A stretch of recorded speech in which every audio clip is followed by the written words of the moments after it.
नमस्कार दोस्तों, स्वागत है आपका ओजस एस्ट्रोलॉजी पे। मैं हूँ रंजीत रघुआर्या।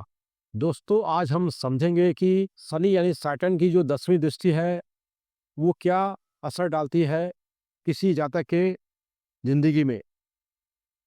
कुंडली में अगर शनि जहाँ भी बैठा हो, अगर उसकी जो 10वीं दृष्टि है किसी राशि पर, किसी भाव पर, किसी ग्रह पर पड़ती है, तो उससे क्या लाभ होता है या क्या हानि हो सकती है। तो दोस्तों, हर ग्रह, चाहे वो पापी ग्रह हो या शुभ ग्रह हो, वो हमारी ज़िंदगी में कुछ न कुछ अच्छा भी देती है, कुछ न कुछ वो खराबी भी करती है। ऐसा नहीं है कि शुभ ग्रह सब ज़िंदगी में अच्छा करेगी, कुंडली में वो अगर बैठे हैं तो हर जगह वो अच्छा करेगी, या जो पापी ग्रह है यानी सैटर्न, मार्स, राहु, केतु, वो आपकी कुंडली में जहाँ भी हो वो खराबी ही करेगा। तो जैसा मैंने बताया है कि शनि की जो 10वीं दृष्टि है, वो क्या असर करती है किसी जातक के ऊपर। तो दोस्तों, जैसा आप हम जानते हैं कि शनि एक पापी ग्रह है यानी मैलेफिक प्लैनेट है, और उसकी जो 10th एस्पेक्ट है, 10वीं जो दृष्टि होती है, वो हानि पहुंचाती है जहाँ पे भी वो पड़ती है। मगर दोस्तों, ऐसा नहीं है।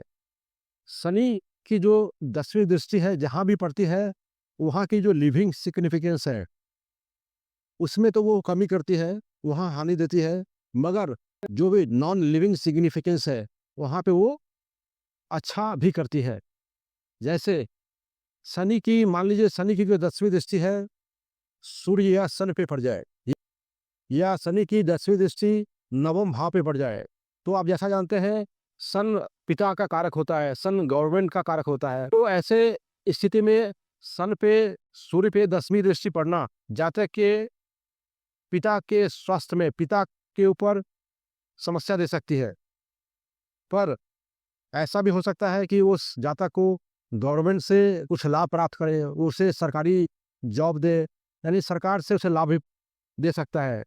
गवर्नमेंट जॉब पाने का और भी अलग कॉम्बिनेशन होते हैं, उसके बाद ही हम डिसाइड करते हैं कि उसे गवर्नमेंट से लाभ होगा या गवर्नमेंट जॉब मिलेगी कि नहीं। इसके अलावा अगर वो 10वीं दृष्टि से नवम भाव को देखेगा, जैसा मैंने बताया है, तो यहाँ भी पिता के स्वास्थ्य में, पिता के ऊपर समस्या दे सकता है, क्योंकि नवम भाव आपके पिता का होता है। इसके अलावा अगर हम बात करें तो अगर उसकी 10वीं दृष्टि अगर पंचम भाव पे पड़ती है, यानी शनि अगर अष्टम में बैठेगा तो उसकी 10वीं दृष्टि पंचम पर होगी।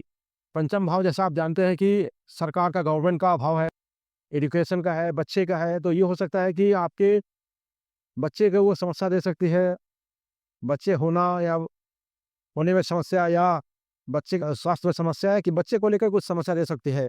इस तरह से लिविंग सिग्निफिकेंस में वो हानि कर सकती है। वो आपको एडमिनिस्ट्रेशन से, गवर्नमेंट से वो आपको जोड़ सकती है। मान लीजिए कि शनि की दृष्टि, 10वीं दृष्टि आपके वर्गो यानी कन्या राशि पे पड़ती है। तो जैसा आप जानते हैं कि वर्गो राशि यानी कन्या राशि नुक्ताचीनी की राशि होती है, ऑडिट की राशि होती है। जातक को किन तरह के प्रोफेशन में वो जोड़ सकता है, यानी कि ऑडिट में, सीए में, लॉ में, इन तरह के कामों से उसे जोड़ सकता है। मगर यहाँ पे वो जातक के लिविंग सिग्निफिकेंस में उसे समस्या दे सकती है, क्योंकि जो वर्गो यानी कन्या राशि होती है वो आपके आंत को यानी एब्डोमेन को, लोअर इंटेस्टाइन को रिप्रेजेंट करता है। तो जातक को शरीर के इन पार्ट्स में वो समस्या दे सकती है। मान लीजिए कि शनि आपके तीसरे भाव में बैठा है, और वो तीसरे भाव में बैठ के वो 10वीं दृष्टि से वो 12th हाउस यानी 12वें भाव को देखेगा। तीसरा भाव आपके छोटे भाई बहन का होता है, शॉर्ट ट्रेवल का होता है। और भाव 12वां भाव 12th हाउस खर्चे का भाव होता है, हॉस्पिटलाइजेशन का भाव होता है, फॉरेन का भाव होता है। तो आपको वो शॉर्ट ट्रैवल दे सकता है, फॉरेन का। मगर छोटे भाई से समस्या, यानी छोटे भाई बहन के कारण वो खर्च भी करा सकता है।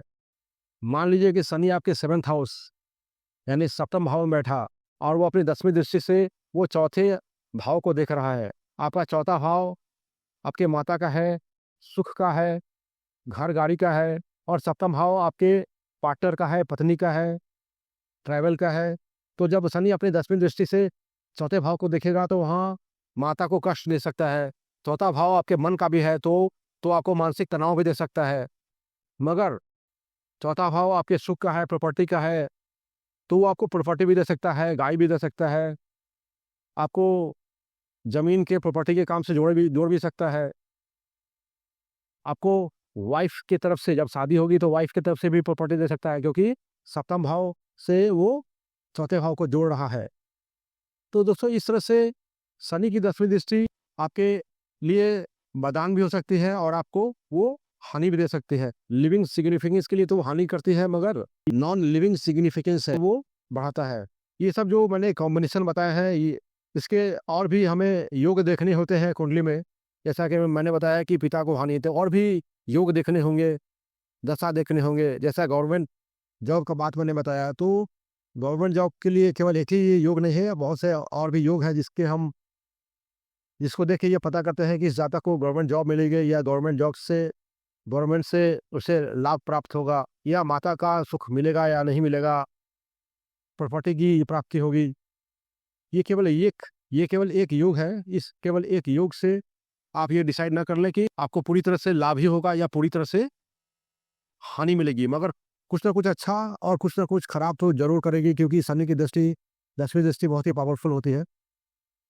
तो दोस्तों आशा करता हूँ ये छोटा सा वीडियो था आपको पसंद आया होगा। अगर ये वीडियो पसंद आए तो इस वीडियो को लाइक करें, शेयर करें और चैनल को सब्सक्राइब करें ऐसे वीडियो देखने के लिए। धन्यवाद। Thank you very much.